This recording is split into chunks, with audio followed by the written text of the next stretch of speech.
Bonjour, donc moi j'interviens en génétique, essentiellement pour les tests génétiques à tout moment de prise en charge, que ce soit pour le diagnostic présymptomatique, post-résultat, et puis des fois aussi pour des suivis, pour les demandes de diagnostic prénatal et de diagnostic préimplantatoire également. Et puis j'interviens régulièrement en cardiologie, où il n'y a pas de poste attitré de psychologue en cardiologie, mais il y a un poste de psychologue pour la transplantation cardiaque, et c'est tout, en sachant qu'on est dans un gros centre de cardiologie ici. Et donc en cardiologie, ça peut être autour de la prise en charge du défibrillateur, puisqu'on a des groupes pour les patients qui sont porteurs de défibrillateurs ici. Ça peut être pour les patients qui sont suivis en HDJ. Et puis aussi en hospitalisation pour des patients que je connais déjà ou qui sont dans des situations d'urgence et qui ont besoin d'être vus. Donc ça demande une certaine souplesse et une certaine adaptabilité de la part du psychologue. Voilà, alors je m'excuse, j'ai une espèce de laryngite depuis 3 jours, donc j'ai pas une voix très fluide. Donc en sommaire, voilà les grandes thématiques que je vais essayer de brosser avec vous. Donc bien sûr, chaque point, on pourrait en parler et réfléchir ensemble pendant très longtemps, mais je vais essayer de survoler et de dire des essentiels par rapport à tout ça. Et puis j'aimerais bien un peu aussi de vous parler de cas cliniques, parce que moi je travaille depuis 3 ans maintenant à la Petite-Salpêtrière, mais j'ai une pratique de 9 ans en libéral, et donc ça m'est déjà arrivé en libéral, avant de connaître les pathologies cardiaques héréditaires, d'avoir des suivis de patients de cardio qui m'ont posé beaucoup de questions en tant que psychologue, et donc je pense que ça peut être intéressant de les partager avec vous. Alors, donc là je vais faire des liens avec ce qui a été dit aussi en fin de matinée. Donc une maladie héréditaire convoque l'histoire des liens d'un sujet avec sa famille. C'est d'abord une histoire de famille, une histoire de liens que les patients viennent nous raconter plutôt que la maladie en elle-même. Donc c'est cette possible transmission qui va demander au sujet de revisiter son histoire, et tout ce travail d'élaboration, il peut se faire à différents moments au cours de la maladie et même au cours du test génétique. Donc tout en inscrivant le sujet dans sa famille, donc là ça questionne, ça marche pas bien, les répétitions possibles, et puis cette question, la fatalité d'un destin, elle invite toujours le sujet à se frayer un chemin de liberté pour être sujet de son histoire. Donc, comme vous l'avez compris, ces histoires de maladies cardiaques héréditaires, c'est des histoires de risque, où on va essayer de vivre avec le risque. Et donc le risque est toujours une prédiction du passé par rapport à une histoire familiale héritée, mais passé dans le sens où on va définir le risque. Et ça coupe des fois, non? Ou c'est moi qui... Ça coupe des fois, ça va. Passé où le fait, c'est-à-dire qu'on a construit la prédiction à partir du passé, que ce soit le passé individuel ou le passé collectif. Donc c'est à partir d'événements passés que l'on construit la notion de risque qu'on va approprier au sujet dans l'actuel. Donc pourtant, la notion de risque ouvre un espace d'inconnu et une possibilité d'être au présent. Et c'est très difficile finalement en tant qu'être humain de se situer, de se ramener toujours dans le présent sans imaginer comment sera l'avenir en fonction de comment a été le passé. Donc si le risque de cet événement est de ne pas mourir, finalement, il engage du côté de l'inconnu, du non-savoir, et que survienne la possibilité de l'inespéré, si on ose l'espérer justement. Et donc sur cette question du non-savoir, ce matin on a vu en philosophie, dans le champ de la médecine, comment on essayait de se débrouiller avec cette notion de non-savoir, d'incertitude, d'inconnu. Et dans le champ de la psychologie, je vous le fais à l'envers, dans le champ de la psychologie, la prédiction, elle repose sur notre difficulté à faire le deuil d'une connaissance de l'avenir. C'est-à-dire que c'est extrêmement difficile de faire ce deuil-là en tant qu'humain. Alors il y a les horoscopes, il y a les Madame Irma, il y a tout un tas de choses qui existent pour essayer de surmonter notre difficulté à ne pas connaître l'avenir et à pouvoir vivre au présent. Donc c'est bien sûr un désir de maîtrise et de toute puissance face à l'inconnu. Alors cette toute puissance, elle peut nous ramener à l'infantile, mais à bien d'autres choses qu'on peut avoir au cours de la vie. Alors tant que tout va bien, ça ne nous dérange pas trop d'être dans cette inconnaissance de l'avenir, mais quand on a des doutes et puis quand ça met en marche nos défenses obsessionnelles, en général, on est moins à l'aise. Donc pourtant, c'est là le paradoxe, c'est que c'est l'inattendu qui va fonder notre singularité humaine et notre trajectoire de vie. Donc toute prédiction dévoile l'infini de ce qui peut être prédit. Et donc c'est dans cette dialectique-là qu'on navigue quand on est dans des pathologies cardiaques héréditaires et qu'on accompagne des sujets en libéral ou à l'hôpital. Donc en médecine, la prédiction du risque va venir rassurer quand même le sujet, puisqu'il y a des mesures de surveillance, il y a des médicaments, il y a une prise en charge médicale. Et ça, c'est vraiment une réalité dans le champ de la cardiologie, à la différence de la neurologie, où il y a plus d'incertitudes, de tâtonnements, de traitements qui ne sont pas forcément efficaces. En cardiologie, il y a quand même ce socle-là, dont les patients sont vraiment reconnaissants. Et au niveau du transfert, il y a des choses très belles qui se tissent avec les médecins bien souvent. Mais pour autant, la prédiction, elle va venir aussi angoisser les sujets, puisqu'elle confronte à notre vulnérabilité humaine, et que ça, la question de notre vulnérabilité, c'est quelque chose de très difficile à traverser. Et donc là, vous voyez cette ligne de paradoxe qui se joue ici. Donc, plutôt que de parler de prédiction, on peut parler aussi de probabilité de survenance, qui est une autre ligne, un autre fil rouge qu'on peut prendre.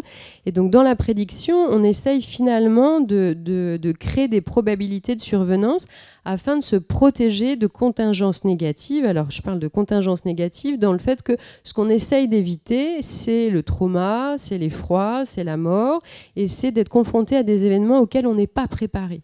Et donc la médecine prédictive, elle tente de nous protéger de ça. La surveillance médicale en cardiologie, elle tente de nous protéger de ça.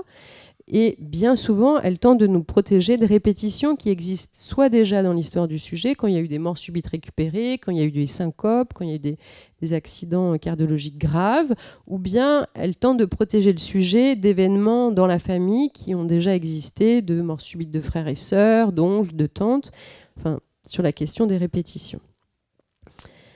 Donc ça, c'était en introduction. Et alors, les enjeux du test génétique prédictif, les enjeux psychologiques. Donc, le test génétique, comme je vous disais tout à l'heure, il demande au sujet de se positionner par rapport à son histoire familiale. Prédire peut sembler tout dire d'une vie où passé, hérité et futur se soudent. Donc là, c'est vraiment cette ligne temporelle qui se condense au moment du test, où le sujet peut avoir ce sentiment de est-ce que j'ai encore un avenir, est-ce qu'il y a encore des choses que je ne connais pas, qui ne sont pas écrites, qui ne sont pas prédéterminées, si je vais aller chercher ce résultat-là. Donc prédire ne traduit pas une réalité médicale avérée, comme Philippe Charon et Céline Bordet vous ont montré, même si on a des informations, on ne connaît pas l'avenir. Il y a une grande variabilité concernant les maladies cardiaques héréditaires et qu'il y aura toujours des incertitudes qui vont subsister. Donc le sujet va se positionner dans une tentation à vouloir connaître son statut, donc là en étant dans une part active de maîtrise, il peut posséder ce savoir-là et le décider, et puis en même temps il ne décide pas du résultat. Alors des fois il y a des intuitions, des prémonitions comme disent les patients qui sont ajustées dans la réalité ou pas du tout, mais en tout cas on n'est pas tout puissant par rapport à ce résultat, on ne décide pas de son résultat, donc là on est plus dans une position passive. Donc, vous voyez que ces deux mouvements-là, ça crée une tension psychique. Alors, tension psychique qui peut être très riche et très créative au moment des consultations. Alors, ce qu'il faut savoir, c'est que ces patients qu'on va avoir pour des tests génétiques, c'est un dispositif qui est proposé aux patients. C'est des patients qui, des fois, n'auront jamais vu un psychologue dans leur vie et le verront juste à ce moment-là. Donc, c'est des moments un peu... qui peuvent être vraiment très très forts et singuliers dans cette rencontre avec l'autre, qui peut faire déboucher sur d'autres consultations avec un psychologue en ville ou encore à l'hôpital, mais des fois c'est souvent des premières fois. C'est souvent des premières fois. Donc pourquoi parler d'impact psychologique? Donc le test génétique, c'est pas une simple prise de sang. Pourtant, il y a encore plein de patients, même s'ils sont informés en amont, qui viennent en disant « Non, mais pourquoi vous me posez toutes ces questions? Pourquoi on doit réfléchir à tout ça? Moi, je viens juste pour une prise de sang. » Sauf que cette juste prise de sang, elle va avoir potentiellement un impact médical, avec un suivi médical. Elle peut avoir un impact psychologique. Donc là, au niveau des émotions, des remaniements psychiques et des mouvements défensifs qui peuvent se déployer. Et puis familial, puisque si on est plusieurs membres d'une même famille à faire le test, c'est rare qu'on ait tous le même résultat. Donc qu'est-ce qu'on va faire de ces différences? Comment elles vont révéler d'autres différences et d'autres conflits plus anciens? Et puis ça peut avoir aussi un impact professionnel et social, en sachant qu'au niveau de la génétique, c'est pas parce qu'on a un test génétique qui est défavorable qu'on doit informer son assurance, changer de travail, etc. C'est-à-dire tant qu'il n'y a pas d'expression de la maladie, on n'est pas tenu de révéler nos informations génétiques de manière légale. Donc savoir, c'est passer de l'autre côté de la berge sans possible retour. C'est-à-dire qu'une fois qu'on sait, on ne peut plus faire comme si on ne savait pas, comme disent les enfants. Mais alors, ce matin, il était question de se dire, mais finalement, moi, si j'avais su, j'aurais pas voulu savoir. Alors souvent, c'est pas qu'on veut pas savoir, c'est qu'on voudrait ne pas avoir les effets du savoir. Et donc là, c'est comment on va venir aider la personne à surmonter ces effets-là et à pouvoir en faire quelque chose qu'elle s'approprie. Alors ça prend plus ou moins de temps. Des fois c'est possible, des fois c'est pas possible aussi. Ça demande de l'humilité aussi en tant que psychologue. Donc en tout cas, c'est important de prendre en compte la dimension psychologique. Donc le diagnostic génétique chez le sujet qui est déjà atteint, donc c'est une confirmation génétique où on va apporter la preuve d'une maladie qui est souvent invisible. Donc là, je vais en parler après, mais il y a tous les effets de l'annonce, effets d'appropriation du diagnostic, et puis des fois, ça peut aider ou pas à l'observance du traitement. C'est-à-dire que c'est aussi une preuve, et ça justifie aussi une prise en charge médicamenteuse, ce diagnostic génétique. Donc ça questionne bien évidemment l'héritage, qu'est-ce qu'on a reçu, de qui, pourquoi. Et alors là encore, ça fait écho aux liens oui, aux liens qui se sont tissés dans la famille plutôt que des histoires de génétique. Qu'est-ce qu'on a transmis? Il y a ce sentiment aussi de colère et de culpabilité qui peuvent exister dans les familles. Alors la culpabilité, moi je l'entends souvent en cardiologie, dans un premier mouvement réactionnel à l'annonce du rendu de résultat, et que cette culpabilité, elle a aussi une valeur antitraumatique, c'est-à-dire qu'elle repositionne le sujet à une place active. C'est-à-dire si je suis coupable, c'est que j'ai fait quelque chose. Alors, en général, c'est pas la génétique, mais qu'est-ce que j'aurais pu faire, des enfants, avec qui, comment. Il y a d'autres histoires anciennes en général, et que dans la culpabilité, voilà, on se sent, on peut récupérer quelque chose de ce sentiment d'impuissance dans lequel on est face à un résultat génétique. Donc il faut aussi la respecter et l'accompagner, la culpabilité, pour après peut-être dérouler ce fil-là et l'alléger. Donc la confirmation génétique, elle vient aussi éclairer dans l'après-coup des événements familiaux passés, comme des morts subites, ou bien des fois il y a des histoires vraiment tragiques d'une cousine qui est morte en allaitant son bébé de 3 jours, et en fait on apprend, mais 30 ans plus tard, ça nous arrive souvent, on apprend 30 ans plus tard qu'elle présentait telle ou telle pathologie cardiaque, et donc là il y a une réappropriation de l'histoire et des traumas de cette famille qui se trouve éclairée, mais là il y a un effet aussi de soulagement, bien souvent pour le sujet. Donc être le cas index, c'est aussi annoncer la mauvaise nouvelle. Donc là, c'est nous comment on peut accompagner les personnes pour les aider à annoncer ces nouvelles-là, où là, la culpabilité, elle est souvent renforcée. C'est un peu, le patient a l'impression d'être l'oiseau de mauvais augure dans sa famille. Annoncer, c'est aussi vouloir protéger les autres membres de la famille pour qu'ils puissent bénéficier d'une surveillance médicale. Et puis, s'il y a des conflits familiaux anciens, donc en général qui n'ont rien à voir avec le test génétique, là, il va y avoir des difficultés d'information et de communication qu'on est là aussi pour accompagner. Donc la consultation, elle aide à anticiper. Donc c'est un travail d'anticipation. On n'est là ni pour évaluer, ni pour convaincre, ni pour décourager, et surtout pas pour décider à la place de l'autre. Donc on n'est pas dans une posture de juge qui va dire oui, non, vous avez votre ticket pour aller faire la prise de sang, mais vraiment pour un travail d'élaboration et d'anticipation pour accompagner la personne. Donc on part du présent pour essayer de comprendre les motivations conscientes et aussi un petit peu plus inconscientes à faire ce test. À quel moment de la vie ça arrive? Pourquoi on le fait à ce moment-là et pas à un autre? C'est-à-dire qu'il y a des sujets qui vont le faire dans la foulée de l'information de la famille, c'est-à-dire on vient juste d'apprendre dans la famille qu'on peut faire ce test, et puis d'autres, ça va leur prendre 5 ans, 10 ans, 15 ans, même plus, à se dire, moi, ça fait très longtemps que je sais que je peux faire ce test, mais c'est maintenant que j'ai envie de le faire.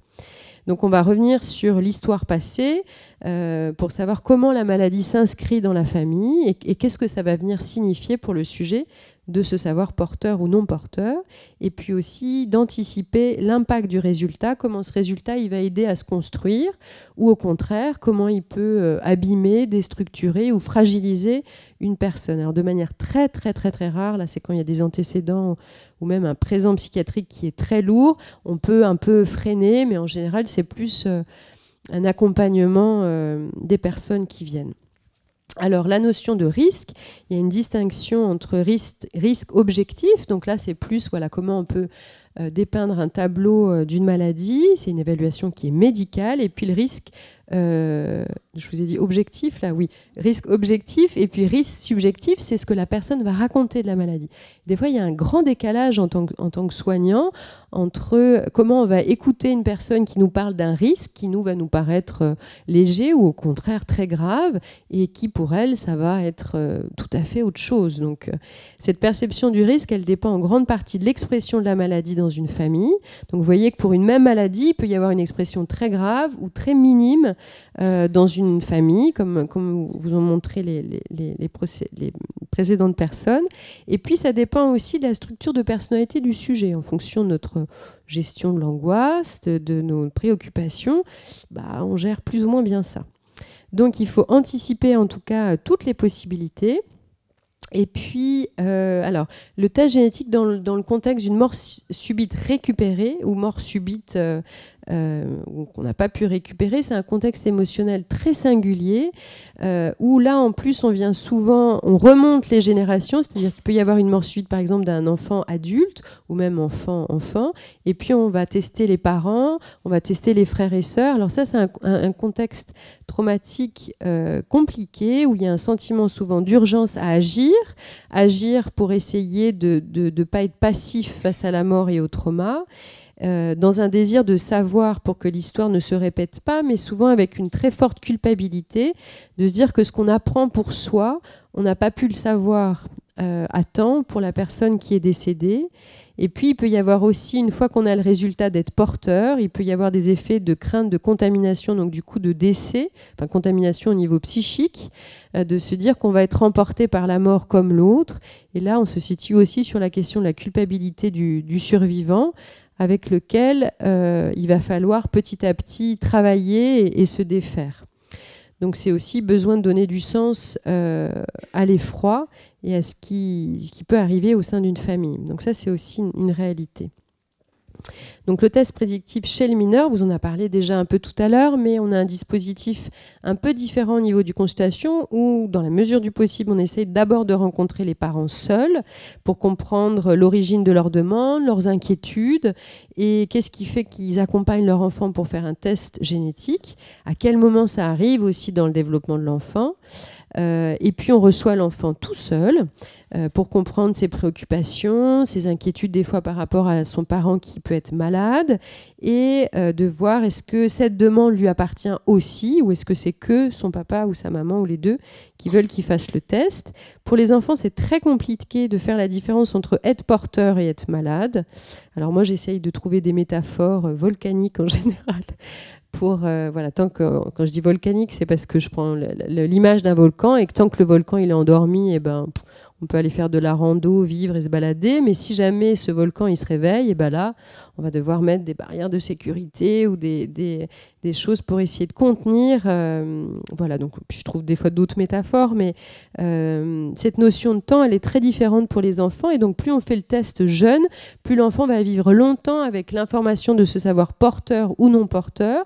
Et puis le moment, s'il est porteur, le moment où la maladie pourrait apparaître. Donc là, il va y avoir un temps très très long, souvent, et on peut lui souhaiter qu'il y ait un temps long. Voilà. Et puis après, la singularité, c'est que nous, les enfants, c'est pas nous qui les suivons, donc on les revoit pas forcément.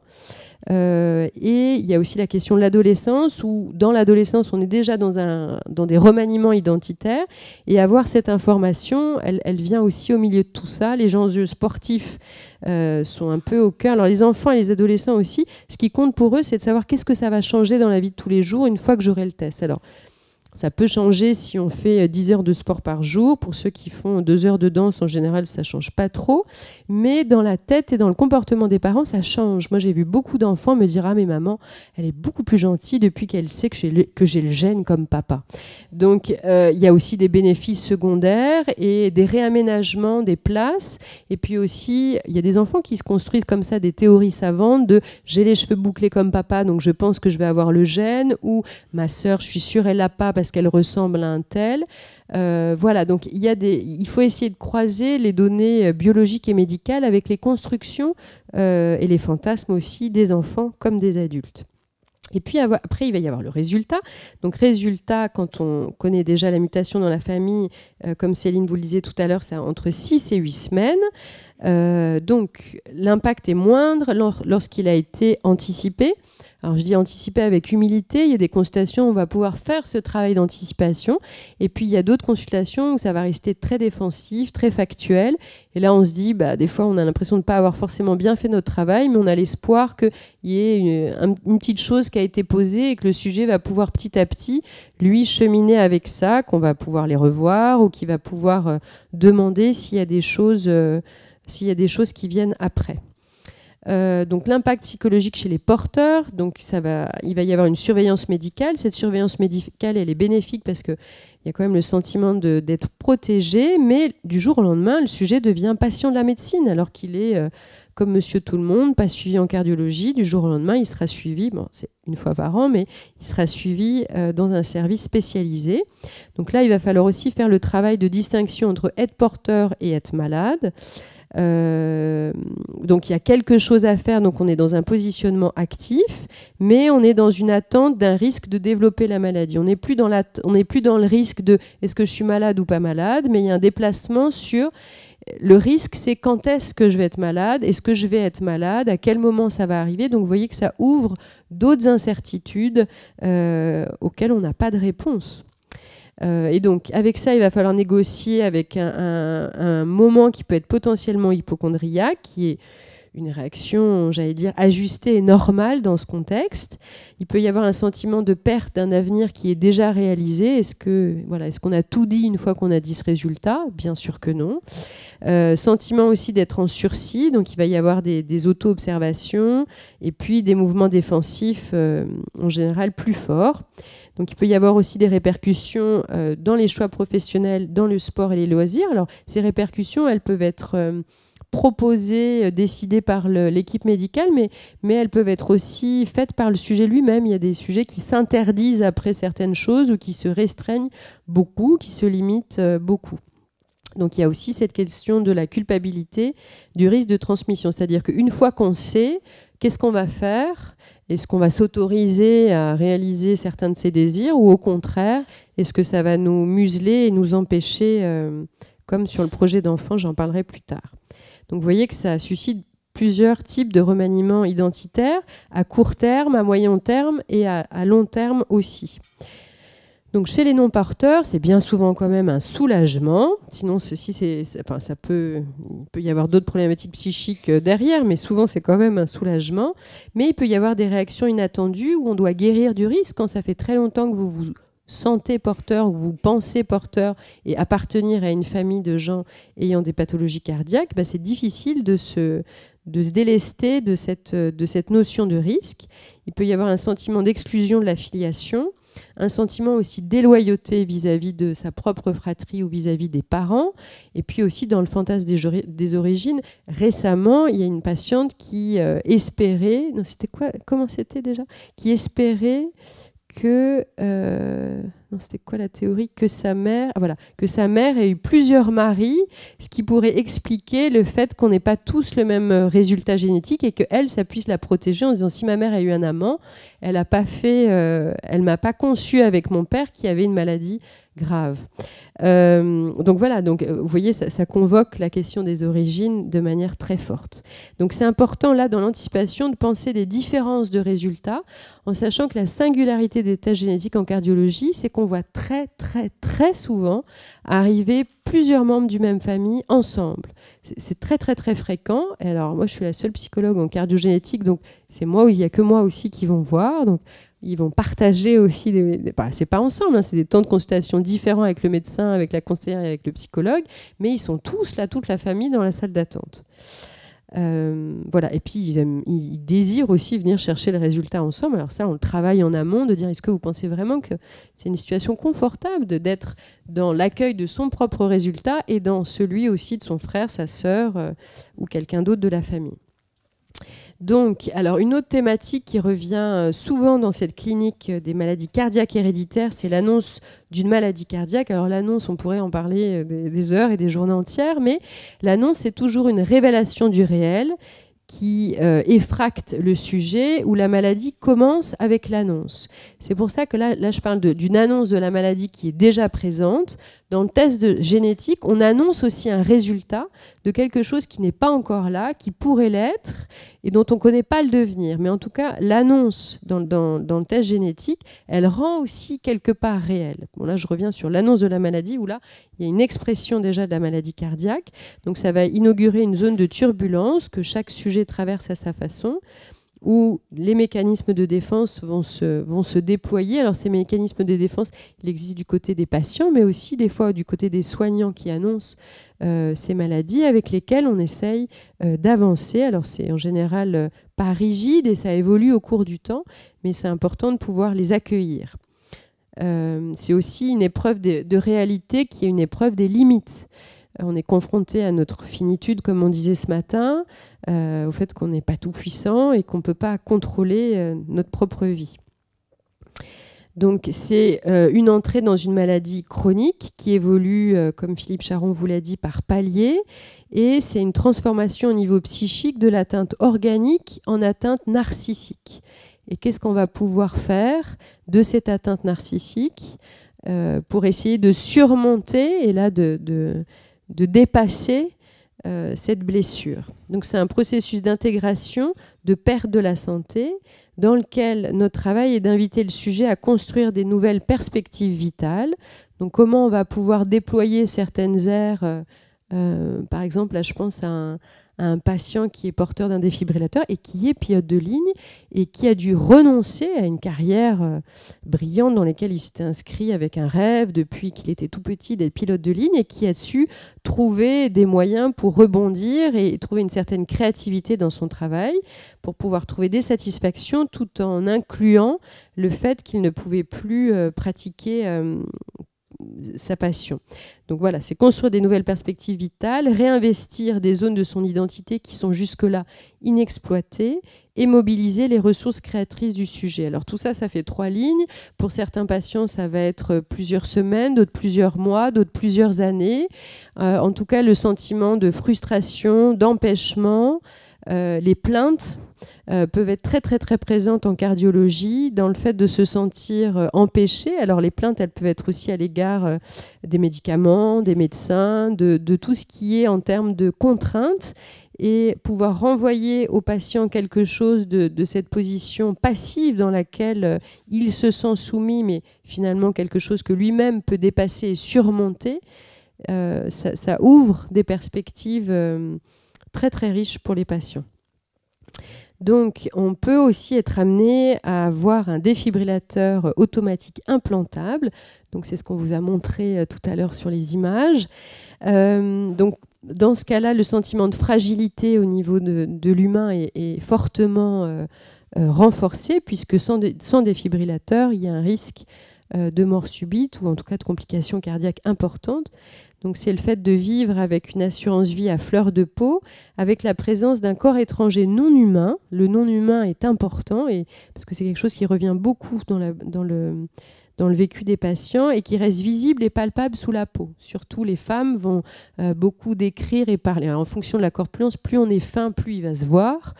Et les femmes vont beaucoup décrire cet objet qui peut être là ou des fois aussi à un autre endroit. Mais Voilà, comment on va pouvoir intégrer quelque chose qu'on ne peut pas intégrer puisque c'est un objet métallique, électrique, qui fonctionne comme bon lui semble.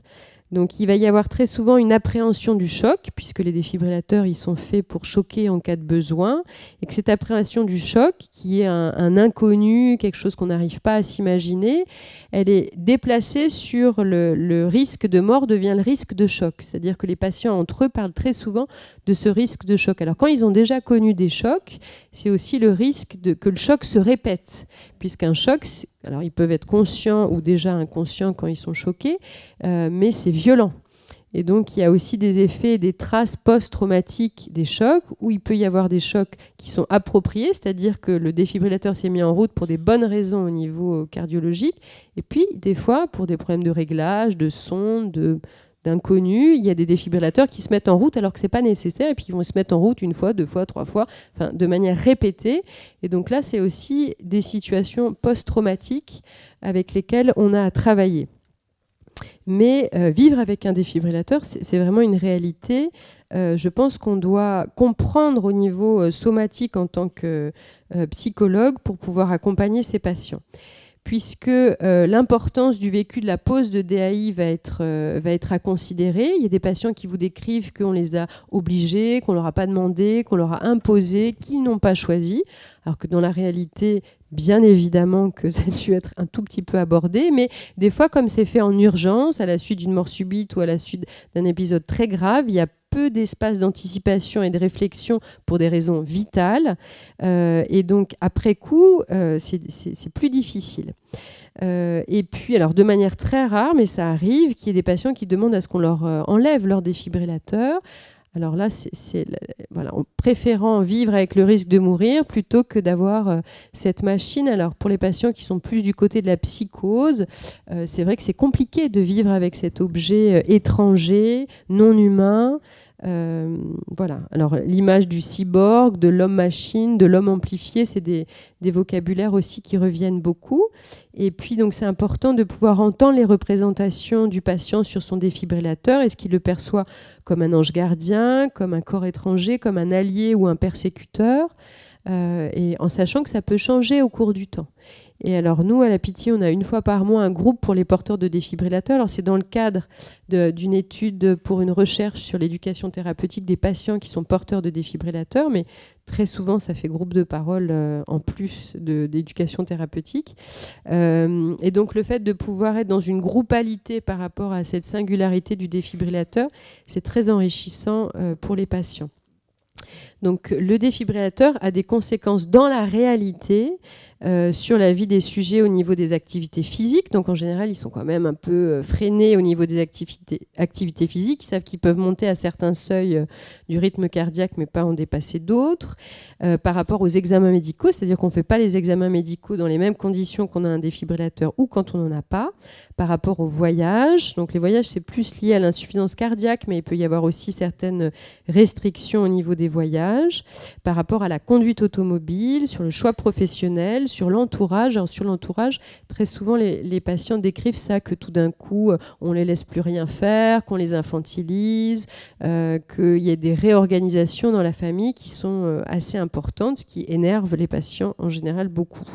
Et puis dans les relations sexuelles, alors tout à l'heure on parlait un peu de relations sexuelles, moi en cardiologie j'entends souvent les patients me parler des difficultés de relations sexuelles. Alors c'est soit lié aux effets secondaires des médicaments chez les messieurs, mais surtout sur l'insuffisance cardiaque, c'est-à-dire que l'insuffisance cardiaque, ça n'aide pas forcément par rapport aux relations sexuelles, mais par rapport au défibrillateur, il y a ce fantasme et cette peur d'être choqué pendant un rapport, quand on est soi-même porteur du défibrillateur, ou bien d'avoir peur que si on est choqué, on va transmettre le choc au conjoint ou à sa partenaire, ce qui est une fausse idée.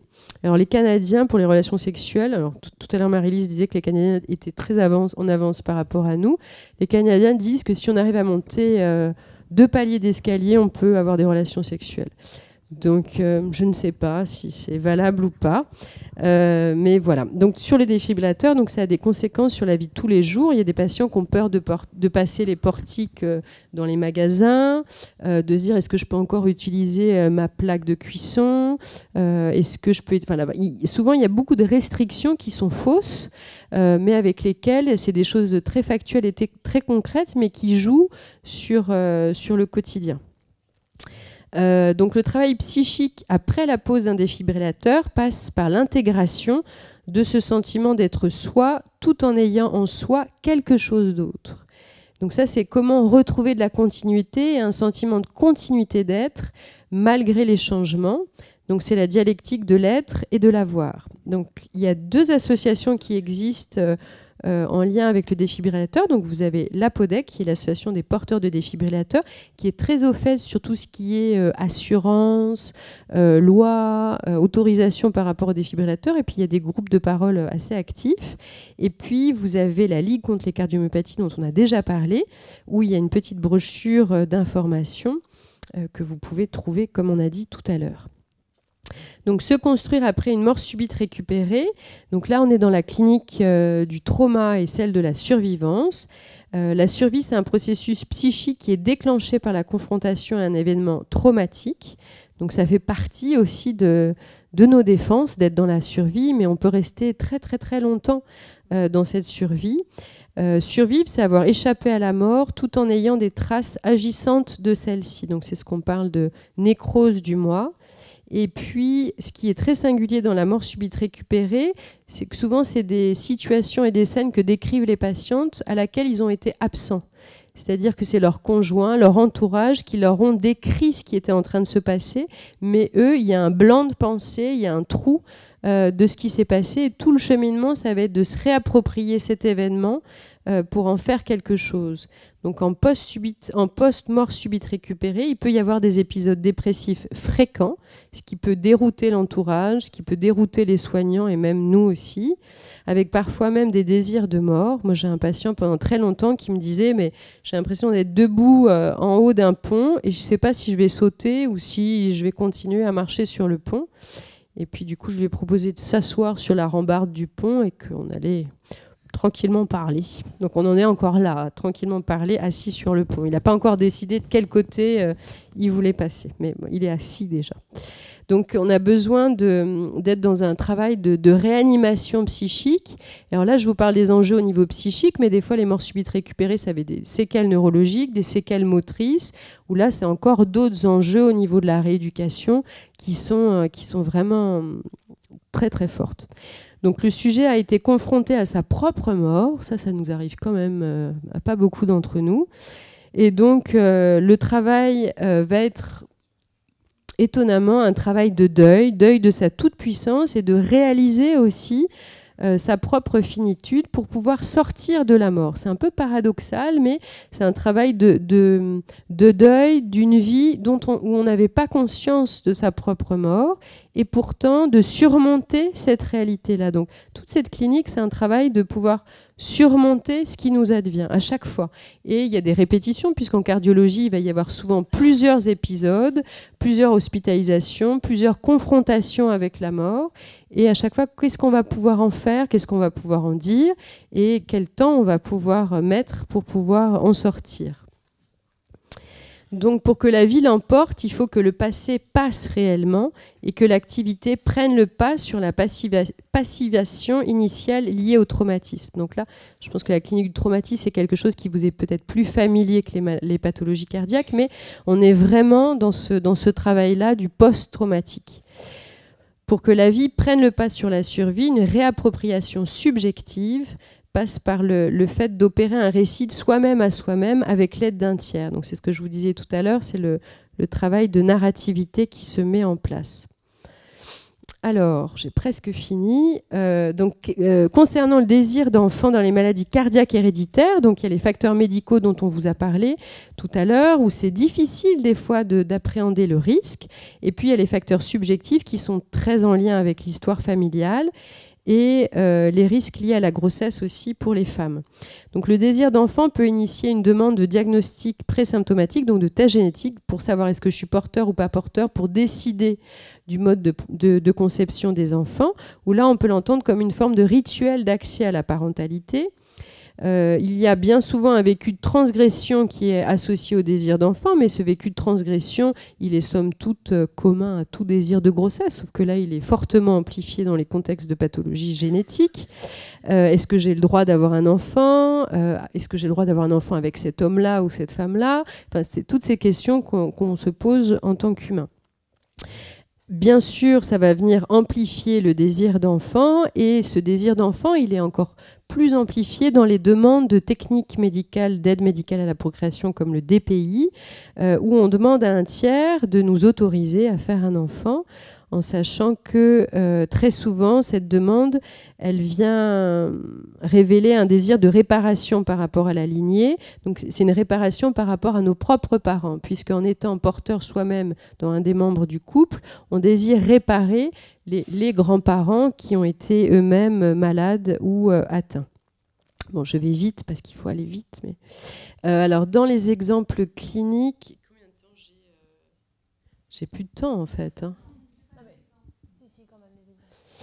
Dans les exemples cliniques, alors j'avais deux choses. Peut-être sur deux petits mots sur le suivi psychothérapeutique. Alors j'ai eu une jeune femme qui était, enfin maintenant c'est une jeune femme, mais c'était une jeune fille que j'ai reçue au cabinet dans un contexte de rencontre après plusieurs syncopes qu'elle avait fait. Elle présentait un QT long, et alors moi je ne travaillais pas du tout encore à la petite salpêtrière, c'était il y a 7-8 ans, une jeune adolescente qui était dans un état très très d'angoisse et de stress post-traumatique à la suite des syncopes répétées.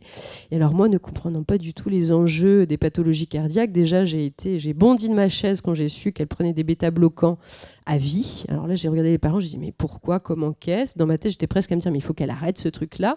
Donc c'est pour vous transmettre le fait que quand on ne connaît pas ces maladies-là ou les enjeux de ces maladies-là qui sont chroniques, qui sont à vie, où il y a des prises en charge et des médicaments à vie, on peut être complètement à côté en tant que clinicien et en résonance avec juste écouter le fonctionnement psychique.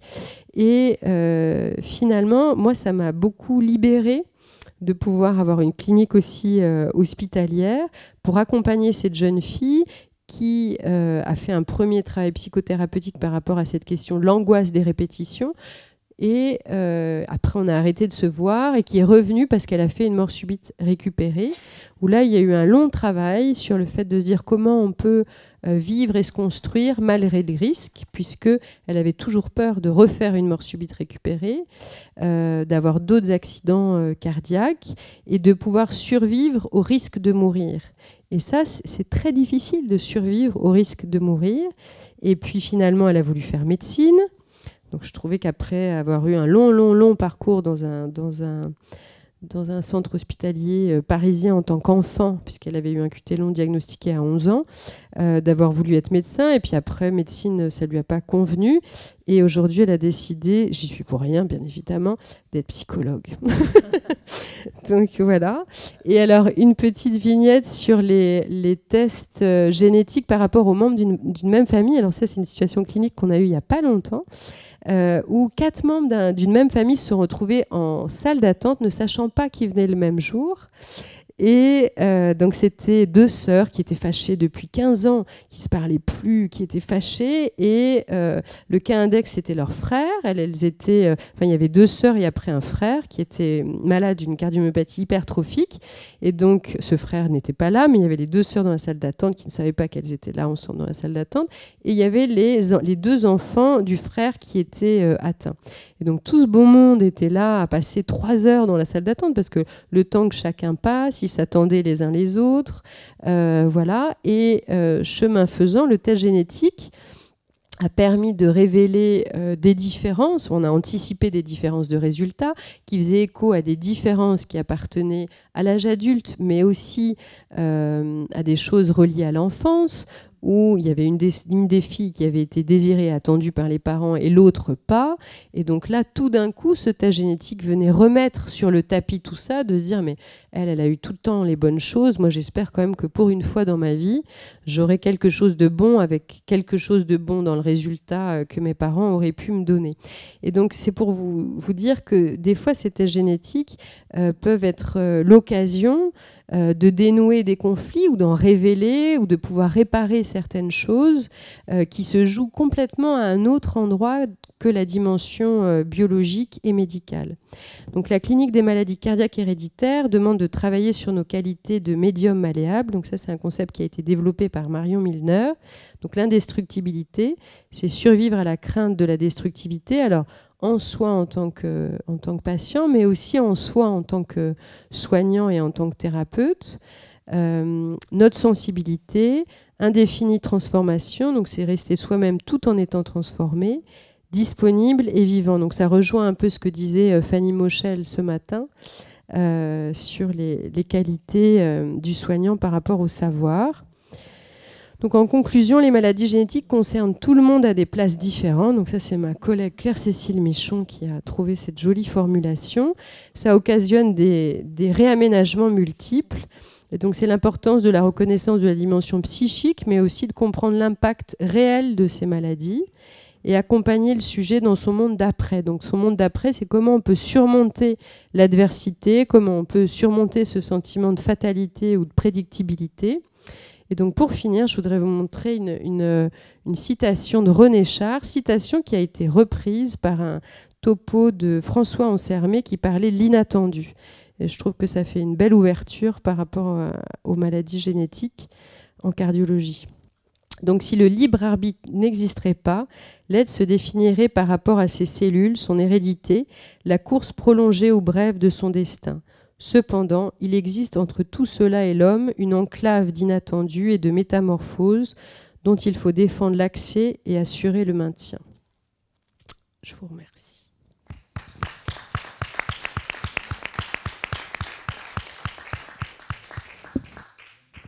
Un grand merci Stéphanie pour tout ça. C'était très dense, hein. Je ne sais pas ce que vous en pensez. Wow. Très riche. Alors, je ne sais pas s'il y a des réactions comme ça, là, à chaud, des envies, des questions. Ouais. Julie Pompunac, je suis psychologue. Je participe aussi au conseil génétique de l'amylose à Henri Mondor depuis quelques années déjà. Et je vous remercie pour votre présentation. Et voilà. Et donc, l'amylose, c'est une maladie qui présente des atteintes cardiaques, mais aussi des atteintes neurologiques, enfin des multi-atteintes. Et donc, c'est vers des maladies où il y a une atteinte cardiaque, mais sans traitement. Donc, il y en a aussi. Donc, nous, on ne bénéficie pas de cette approche en conseil génétique où le traitement est en quelque sorte rassuré un petit peu, je pense. Je trouvais que par rapport aux résultats favorables, moi j'avais souvent des réactions qui n'étaient pas très positives, peut-être dues à la gravité de la maladie, parce qu'elle est très présente dans la famille et qu'il y a des histoires beaucoup plus lourdes au sein des familles. Et je trouvais aussi que vous avez parlé de transformation en atteinte narcissique, et je trouvais que du coup c'était difficile aussi en conseil génétique quand on avait des personnes qui se présentaient fragiles psychologiquement. Cette atteinte narcissique n'était pas facile à gérer. Comment on fait après? Est-ce qu'on engage un suivi? Est-ce qu'on oriente? Voilà. Et encore une chose, c'est que par rapport aux défenses des patients, des mécanismes de défense des patients et des soignants, je crois que le travail en équipe multidisciplinaire, il est hyper important. Et il faut en parler aussi de ces temps de travail où on se soutient et on empêche ces mécanismes de défense de se mettre en place chez les soignants. Et voilà. Et pour le docteur, je trouve aussi que dans ma pratique, peut-être parce que la maladie est très grave et que les patients sont hospitalisés et qui sont graves quand on leur implante le défibrillateur, il y a moins d'appréhension quand même de l'objet, parce qu'il y a peut-être d'autres choses qui prennent plus de place voilà, dans l'espace psychique. Voilà. Merci beaucoup en tout cas. Oui, alors, par rapport à l'atteinte narcissique, c'est sûr que ça vient aussi renforcer et révéler des choses qui existent de manière antérieure et en amont aux maladies qui sont là. C'est ça ce que vous voulez souligner. Comment on peut contenir et aider un sujet qui est déjà psychiquement très fragile dans un contexte de maladie. Ouais. Alors oui, on peut se dire que ça peut des fois les faire sombrer, mais à d'autres reprises, ça ouvre des possibilités de métamorphose et de changement dans lesquelles ils peuvent aussi grandir. Mais ça, on ne peut pas prédire. Oui, tout ce qu'on peut se dire, c'est que ça, dans un premier mouvement, ça amplifie les difficultés. Après, sur le défibrillateur, c'est vrai que moi j'ai moins cette clinique-là de l'amylose, c'est plutôt rare pour nous. Mais toi, t'en vois ? Non. Mais sur la question du défibrillateur, moi je pense que ça fait partie aussi des défenses, hein, d'être en colère, d'être contre, de ne pas vouloir, d'être dans le déni par rapport à la pose du défibrillateur. En général, c'est un moment, ça ne dure pas. Nous, on voit dans les groupes qu'on a, en fonction de est-ce que ça fait 3 mois, 6 mois, 5 ans, 10 ans qu'on vit avec un défibrillateur. En général, on n'en est pas. C'est pas la même représentation. Je me disais, Julie, que la différence en termes cliniques, c'est que, et tu le disais très justement, on a des choses à faire, nous. Comme on a plein de choses à faire, peut-être que le défibrillateur vient un peu en trop, en plus, enfin voilà, comme une contrainte. Comme de ton côté, il n'y a pas grand-chose à faire, voire rien, le défibrillateur, finalement, c'est sympa parce qu'il y a quelque chose à faire. Bon, pour le faire très vite, mais un petit quelque chose, quoi, au moins. Donc peut-être qu'il est plus vite assimilé.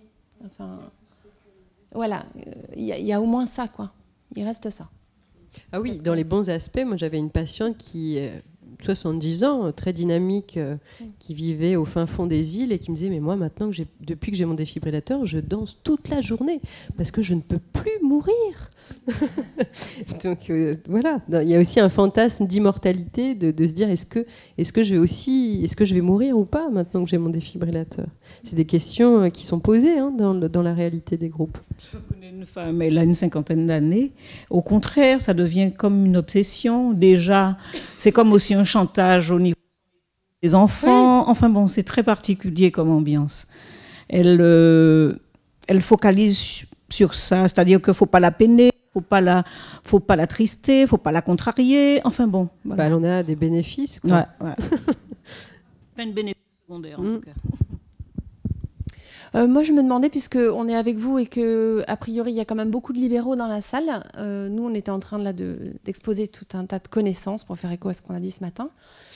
En tant que psychologue en libéral, il y a quelque chose qui, là, je sais pas, vous choque, parce que c'est quand même des patients qui sont susceptibles d'être dans vos cabinets ensuite. Est-ce qu'il y a des choses qui vous ont effrayé dans tout ce qu'on a étalé ? Je sais pas. La prise en charge dans le libéral, est-ce que c'est comment ça se situe par rapport à une prise en charge psy à l'hôpital ? Est-ce que parce que nous on a toute l'institution, on parlait d'équipe pluridisciplinaire, mais on est ici. Quand on est dans son cabinet, on est tout seul, ou presque, ça dépend des cabinets. Ça dépend des cabinets. Alors moi je suis psychologue et à l'hôpital et en libéral et je me disais qu'effectivement la différence c'est que quand je les vois, je suis les patients à l'hôpital et le bénéfice quand je reçois des patients en libéral c'est qu'on sort justement de l'hôpital, du médical, de ce surinvestissement médical qui permet de parler d'autre chose, de faire un pas de côté et de pouvoir penser différemment. Alors ça prend un certain temps de pouvoir effectivement se dégager de cet hospitalier, de se dégager du somatique, même s'il est très présent.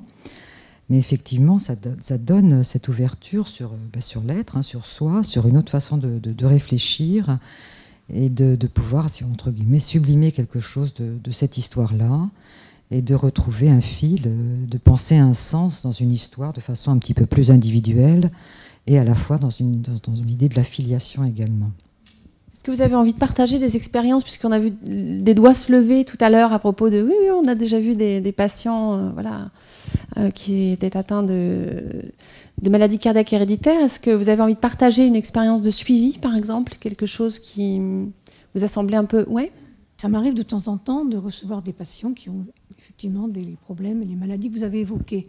Alors je pense par exemple à une femme qui n'osait plus être demandeuse par rapport à son conjoint, qui n'avait même plus de libido, parce que c'est son homme qu'elle vivait auparavant comme quelqu'un de protecteur, de très viril, de très sécurisant, elle le vivait dorénavant comme quelqu'un de fragile, de vulnérable, et plus du tout comme le partenaire sexuel qu'elle avait connu avant. Et là, il a fallu faire un gros travail au niveau du couple pour faire évoluer tout ça. C'est pareil du côté des hommes, ils vivent parfois aussi leur femme comme un objet fragile à protéger après une intervention ou après un diagnostic. Enfin, moi, il me semble qu'il y a une dimension dans la relation du couple, dans la relation sexuelle, dans l'image qu'on a de sa propre sexualité, qui est complètement modifiée, voire bouleversée par l'annonce d'un diagnostic comme ceux que vous avez évoqués, et que ça, il faut le prendre en considération. Et c'est vrai qu'il me semble qu'en ville, on est plus à même de le faire, parce qu'à l'hôpital, le patient aurait presque l'impression d'être léger, de parler de sa sexualité, alors qu'on est là pour parler de la maladie, de la mort dont on veut se protéger, et que la sexualité, ça peut paraître ici quelque chose de futile. Bon, d'ailleurs, vous l'avez très peu évoqué. Et il me semble que, oui, si Stéphanie l'a évoqué, oui, tout à fait. C'est la vie aussi, la sexualité. Non, et c'est très important pour eux de repartir. Voilà. Et il me semble que dans les cabinets de ville, peut-être qu'on est mieux placé qu'à l'hôpital pour en parler. Voilà. On parle de la personne alors qu'on dit qu'on parle de la personne dans tous les aspects de sa vie, mais on oublie souvent la sexualité. Et dans le privé, c'est beaucoup plus facile. Le patient lui-même peut l'aborder sans souci, alors qu'en institution, en tout cas par rapport à mon expérience, hein, c'est jamais évident. C'est jamais évident. C'est toujours légué à la dernière. Puis psychologue, c'est bon, voilà. À l'hôpital et en libéral, et je peux peut-être partager au sujet d'une situation assez récente d'une dame que j'ai rencontrée à son domicile, qui non seulement donc était une personne âgée avec un début de troubles cognitifs, mais en plus avec une insuffisance respiratoire. En fait, sa demande de psychologue, c'est qu'elle rentrait à domicile. Elle avait à la fois envie d'être chez elle, après une longue hospitalisation, mais en même temps des angoisses massives. Voilà, elle avait eu des incidents cardiaques et donc travail autour de l'angoisse, relaxation et accompagnement psychologique. Et donc, oui, je peux partager autour et de l'angoisse de la patiente et de la mienne. Et c'est vrai qu'au domicile se pose la question, comment faire en cas d'urgence, s'il se passe quelque chose pendant qu'on est là en séance, voilà. Donc il y avait à la fois... elle, sa demande, c'était de distinguer lorsqu'elle a des palpitations, un essoufflement, est-ce que c'est l'angoisse, est-ce que c'est cardiaque, et voilà, et de partager cette incertitude, mais voilà, le fait d'être ensemble déjà permettait de pas forcément réduire l'angoisse, enfin, en tout cas pas réduire l'incertitude, mais faire que ça devient partageable. Mais c'est vrai que se pose la question libérale beaucoup plus, parce qu'à l'hôpital, il y a l'équipe, donc ça m'est déjà arrivé, s'il se passe quoi que ce soit, il y a les soignants qui peuvent accourir. Et bon, ça m'est jamais arrivé qu'il y ait un incident pendant la séance, mais voilà, ça me traverse beaucoup plus l'esprit. Merci beaucoup. Moi, ça m'est arrivé, quelqu'un a fait une mort subite dans mon bureau, mais j'ai complètement oublié cet épisode. Une femme qui me parlait comme ça, en plus de quelque chose qui avait beaucoup de sens, s'est effondrée sur sa chaise, voilà. Et là, j'ai remercié le ciel d'être à l'hôpital, avec tout le monde autour, etc. Et je me suis surprise, par contre, j'ai pas eu en fait, je l'ai pas beaucoup pensé cet épisode, mais j'ai pas eu plus de peur ou de crainte derrière ça que d'autres patients fassent des épisodes qui sont somme toute assez oui, je sais pas bien le terme, mais qui sont un peu choquants quand même, de voir quelqu'un s'effondrer comme ça. Mais j'ai pas développé de crainte particulière après coup, mais probablement parce que j'étais à l'hôpital et je me demandais si en libéral ça vous avait traversé par moment d'avoir des accidents rythmiques ou des choses comme ça d'un patient. Est-ce que c'est quelque chose qui vous habite ou pas du tout, ou on fait fi de tout ça? Non? Ouais. Bonjour, donc je suis psychologue à l'hôpital en génétique ici, mais aussi en libéral. Oui, bien sûr, ces représentations m'habitent de la même façon que quand on voit un patient qui se décrit épileptique, quoi. Mais justement, ma question par rapport aux prises en charge que vous avez présentées ici, notamment avec les médicaments qui sont évidemment nécessaires, qu'en est-il des prises en charge par la méditation, la pleine conscience, la cohérence cardiaque? Moi, c'est ce que je leur apprends tout de suite pour s'apaiser, pour gérer l'angoisse et le stress. Pas la pathologie, bien sûr, mais l'angoisse et le stress liés à cette pathologie. Et apparemment, ça les apaise beaucoup dans la vie quotidienne. Enfin, c'est vraiment important. Et quand dans une séance, on gère des choses traumatiques liées à leur histoire, il va falloir parler des traumas, ça peut réactiver des choses. Donc, il va y avoir des manifestations corporelles et notamment rythmiques, cardiaques, qui vont venir. Donc, on fait des exercices de stabilisation et de pleine conscience, souvent. Voilà. Et qu'en est-il des recherches par rapport à la prise en charge de ces patients avec ces techniques un peu, même le Qigong, etc., enfin, qui leur apprennent est-ce qu'ils peuvent être amenés à connaître des signes précurseurs, c'est-à-dire en connaissant vraiment bien leur corps et leur rythme, est-ce qu'ils peuvent prévenir, se dire attention, là je commence à entrer dans une zone où je suis plus fragile ou Ouais, mais après, c'est important, la remarque du coup qui a été là-haut, on n'en a pas du tout parlé, le fait que c'est difficile de différencier dans les répétitions qui sont liées à l'angoisse et aux traces des épisodes en cardio qu'ils ont vécu et qui sont traumatiques, et puis ce qu'ils vont rejouer après. Est-ce qu'ils rejouent des épisodes liés à la pathologie cardiaque ou est-ce qu'ils rejouent des épisodes dans lesquels ils sont actifs liés à l'angoisse? Et ça, très souvent, ils n'arrivent pas à différencier les deux, nous non plus d'ailleurs.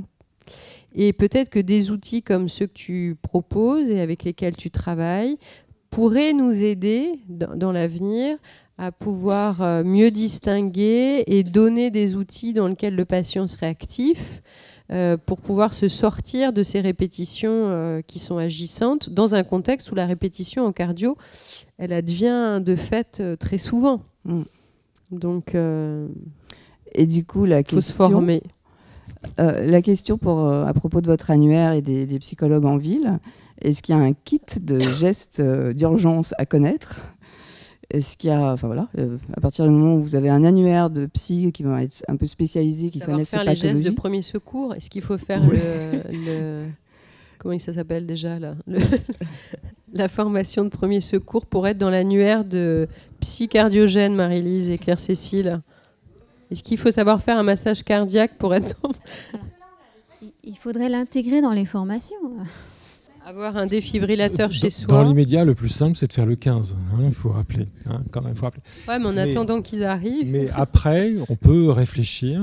Alors, je ne sais pas s'il faut aller jusque-là, mais en tout cas, si ça peut rassurer le soignant, ça peut être utile déjà de former le soignant à ça. Donc, on peut y réfléchir.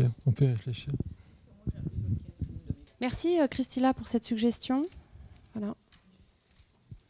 Dans l'annuaire, de façon très pragmatique, dans l'annuaire que nous avons, donc, où vous êtes forcément, si vous êtes là, on a toujours une petite colonne réservée aux formes de formation un peu spécifiques que vous avez au-delà du diplôme de psychologue. Donc il y en a qui parlent d'hypnose, EMDR, MBSR, enfin tous ces acronymes infernaux, mais il y a une palette assez incroyable dans les types de thérapies qui sont proposées, et ça nous permet aussi d'ajuster les orientations en fonction de ça.